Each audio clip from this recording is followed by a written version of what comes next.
Hi friends. I first fell in love with Ferris wheels in 8th grade on a class trip to Chicago's Navy Pier. I've always been too much of a wimp for roller coasters, but on the Centennial Wheel, an homage to the world's first Ferris wheel built for Chicago's 1893 Columbian Exposition, in one long, slow revolution with my classmates squealing and shrieking around me, I felt sure of myself for the first time. The world's oldest running Ferris wheel, of course, is a 125-year-old contraption in Vienna, Austria, with wooden passenger cabins.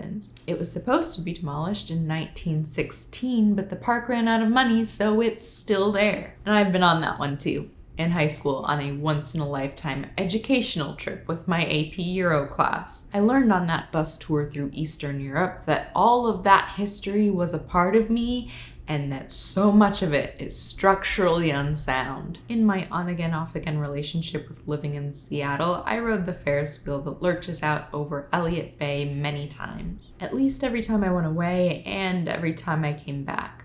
But I remember most of the time that I was there to look at apartments before I made the move, how it felt like I was so out of my depth, like I was being thrown to the sea, and the time before I moved away for the last time. I sat on the other side, faced toward the city, looking up at the hill that I had climbed. On the High Roller Las Vegas Strip observation wheel, then the largest Ferris wheel in the world, I looked out and saw the desert stretching out endlessly in the dark.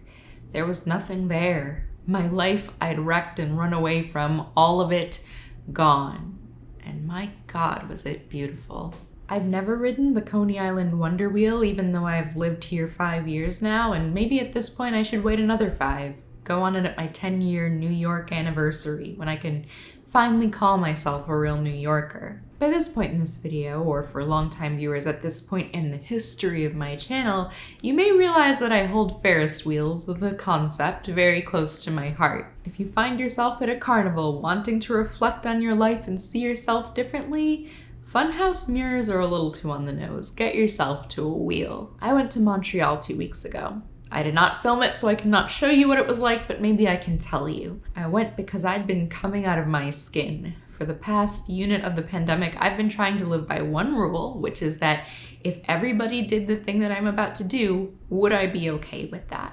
And since Montreal is within driving distance and it has a vibrant culture of outdoor dining, it seemed like a place that I could go on my first vacation since all of this and feel like it was consistent with how I wanted to act in the world. Being that I'm a writer who mostly tells stories about my unique experiences, and I haven't really had many unique experiences in a long time, I was desperate to taste something different, see something different, feel something different. And when we pulled up to our hotel in the Old Port, I immediately spotted a Ferris wheel.